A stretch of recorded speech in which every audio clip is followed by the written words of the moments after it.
Well, in the realm of silly ideas, here is where I am so far. That is the cradle that the rest of the rear end fits in. So I got that off, got all the old parking brake stuff off of it. So that looks okay. The next thing to do is to narrow this cradle. And as we talked about in the video prior to this one, there are some parts that are pretty easy to do and some parts that are not so easy. The right side of this is the driver's side, and the side nearest to us is the front. So if you look at that, this thing right here, that is where one of the bolts for the third member passes through and bolts into the third member. So that cannot move its position. And so to take an inch out, you have to take it out of the right side of where that is, which moves some other things. So that one's going to take a little bit of doing. Not impossible because somebody else has already done it. Working smarter, not harder, but something to look at. The front one, not such a big deal. You know, grind a bracket off of there. That's for the parking brake. I can probably salvage that, maybe use it later, who knows. And then on this side, you know, you got plenty of room in the back, plenty of room in the front to take an inch out. So there's your limiting factor right there. That's going to be a little bit of a doozy. So I'll see what I can do to figure out how to fix it. First set of cuts, passenger side, approximating 1 inch out of the whole deal. You know, the cuts are not right one in front of the other. They're offset a little bit for the flat parts. So there you go. All right, so show you the tacks on this thing. Just, you know, cut it right next to that mount, brought it in. The front cut, you can see up there, it's a little further outboard than the rear cut. I was just looking for the flattest part to be able to match it up as good as possible. And yeah, I know there's not enough heat in those welds. I get it. I got 110 up here. I got to bring it back to the shop, throw it on 220, and then be able to zip that up pretty good. But it is stuck in place for the time being. That'll get me to the back so I can weld it up. Still got to work on this part down here. Never quits. Good gracious, man. Third try on this video, trying to get it taken care of. Okay, this is the driver's side of the cradle. And I just wanted to show you the Z cut here. There's not a whole lot of places you could cut it to make it work right. So this is a suspension pickup point. There's a doubler that goes over there, and then the arm kind of fits in like this. So you got to make sure that thing stays where it is. So you can't cut anywhere outside of here. So you cut a section out of the top, Z it down, and then cut it out of the flattest part down here at the bottom, both sides, and then squeeze the thing together. So that's what I'm working on. Sorry for the leaf blower and the disturbances. All right, so some more home brewed stuff on this IRS cradle back here. So you can see on this side where the suspension arm fits. I think I said that in the last video. Fits in here. This side had to come off because all the cuts that had to be made, right? That's kind of just tacked together right now. Got some relief cuts up here, kind of to make things meet up. Of course, you don't want to change the geometry of this hole, or really the location from this hole to this hole. So what you end up doing, because the rest of the bracket here has been taken off, see, it should look like that one, is you have to notch the bracket. So a couple of things have to be done. Like, there's a pretty good gap down in here. So this is going to have a piece of metal cut out to put a patch over the top to kind of bring it up to the same level here. And then after that, you got to notch your bracket. And I'll place this and then I'll show you what I'm up to here. All right, so there you go. So it's got a notch in it. meets up with where the original wells are. It is displaced slightly over to the right from where it originally was, of course, because we took that inch out. But, you know, once you get everything lined up and where it's supposed to be, you know, fits back no problem. So it shouldn't change the overall geometry other than you have taken an inch out of it. So there you go. All right, keep going. Take a look at the madness going on. Maybe the leaf blowing will chill out for a few minutes. Look, there's a 20% off coupon for Harbor Freight. Heck, man, that thing's, I guess it's not any good anymore. Anyway, yeah, got it welded together. Front and back.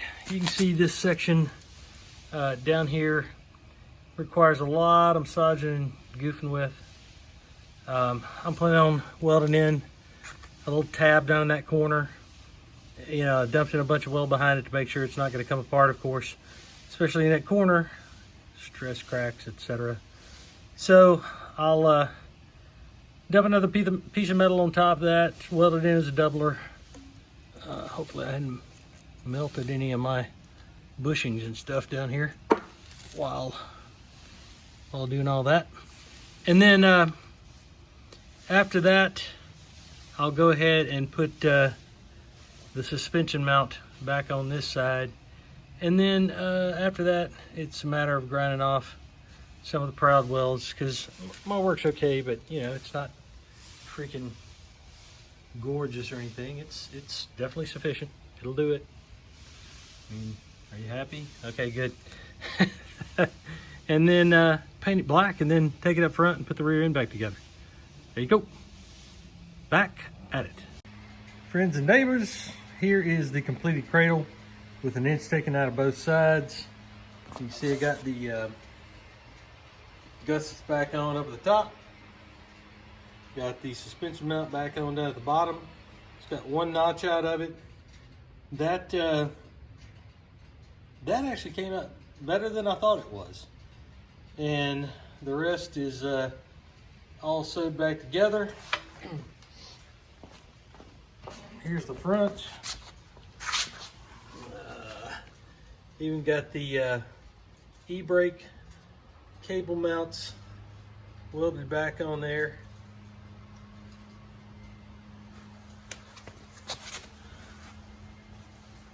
Here's the inside. So just been to the Dodge place, had to get some hardware because when I bought all this, these two bolts that go here in the front were missing, as well as one of the rubberized washers that goes between the third member and the cradle here.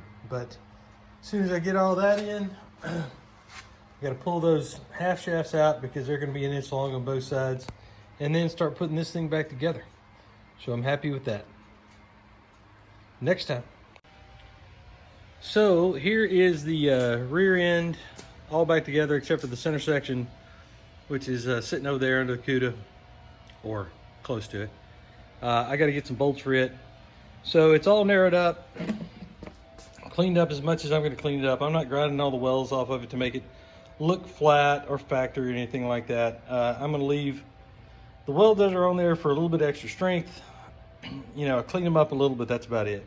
So total width, once you narrow it, an inch on either side from wheel mounting surface to wheel mounting surface, is 62 inches, okay, approximately.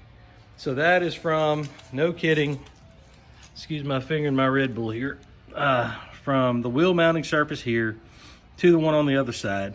Yeah, you can see I got the Brembo brakes. Yeah, I got that stuff going on. So that's what it is. The original Cuda, 60 5/8 is what I've seen. So we're talking a little more than an inch, inch and a half, somewhere in there, wider than, I'm not doing math right now, wider than the original, which you can make up with a couple of different things. One would be the offset of the wheels.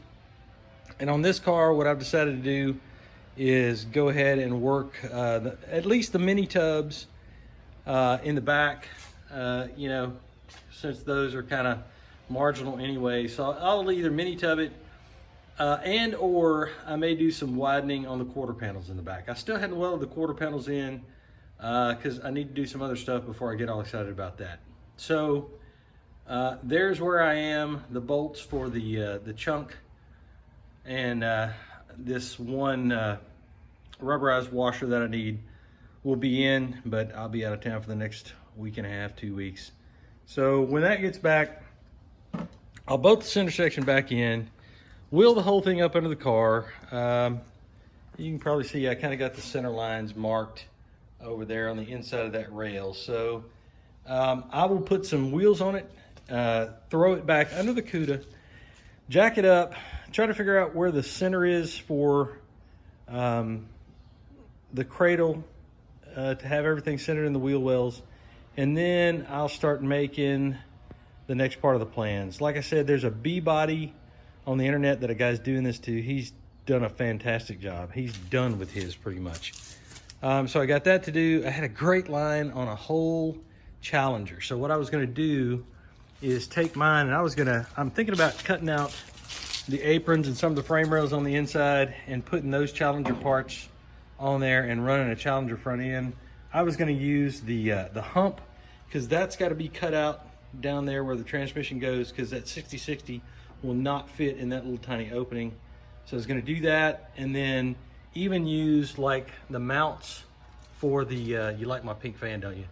The mounts for the rear end and the back, just cut the frame rails out. The guy was gonna sell me the whole car, the shell, for 350 bucks.